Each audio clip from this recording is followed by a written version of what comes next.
வணக்கம் ஃப்ரெண்ட்ஸ். இந்த வீடியோவில் பிஷப் கிரவுன் சில்லி விதை சேகரிப்பு ஏற்கனவே ஒரு சின்ன வீடியோ போட்டிருக்கேன், அதை பற்றி இதில் பார்க்கலாம்.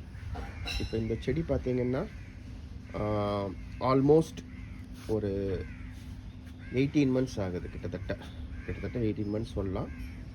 இது அப்படியே கொஞ்சம் மழை வெயில் எல்லாத்துலேயுமே கொஞ்சம் சேகரித்து, அதாவது பாதுகாத்து அப்படியே வளருது இந்த செடி.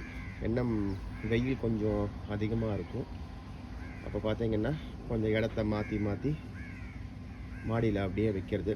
ஏன்னா இப்போ பார்த்தீங்கன்னா மணி 6:30 ஆகுது. எனக்கு சன்ரைஸ் இவ்வளோ தூரம் இருக்கும், அதே மாதிரி ஈவினிங் சன்செட்டும் ஃபுல்லாக இருக்கும். வெயில் காலங்களில் இந்த ஒரு கஷ்டம் இருக்கும், ஏன்னா பக்கத்துலேயே இந்த ஹில் இருக்கிறதுனால அதுவும் கொஞ்சம் ரிஃப்ளெக்ஷன் அதிகமாக இருக்கும். இந்த சில்லிஸ்க்கு மட்டும் கொஞ்சம் கஷ்டம் இருந்தாலும் எப்படியோ கஷ்டப்பட்டு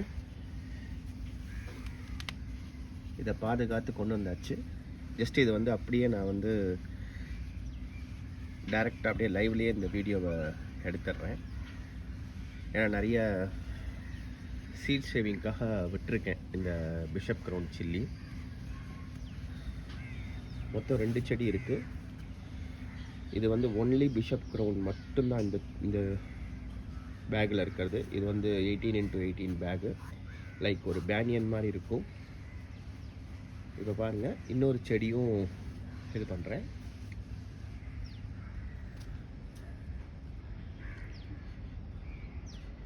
பார்த்தீங்கன்னா இதுவும் ஆல்மோஸ்ட் 2 சேம் லைஃப் தான்.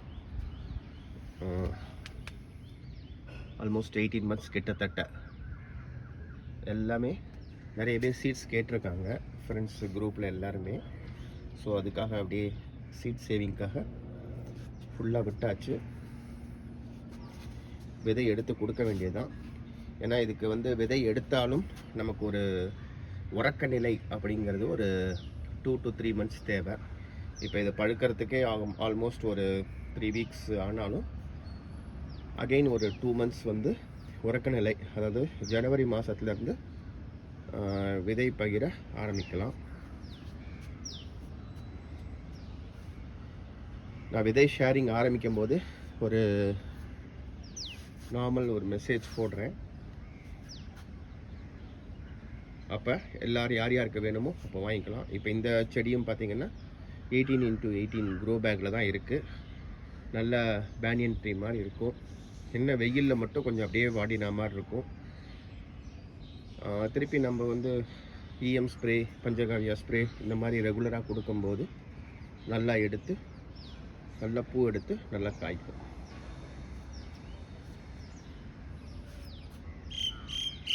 இது மெயினாக பார்த்தீங்கன்னா சாலட்ஸ்க்கு யூஸ் பண்ணலாம். இது நாட்டு ரகமா அப்படின்னு கேட்டிங்கன்னா நம்ம நாட்டு ரகம் இல்லை. இது யூரோப் அண்டு யூஎஸில் இருக்கிற நாட்டு ரகங்கள், அவ்வளோதான். ரொம்ப ஸ்பைசி இல்லை, பட் சாலட்ஸ்க்கு ரொம்ப நல்லாயிருக்கும். தேங்க்யூ.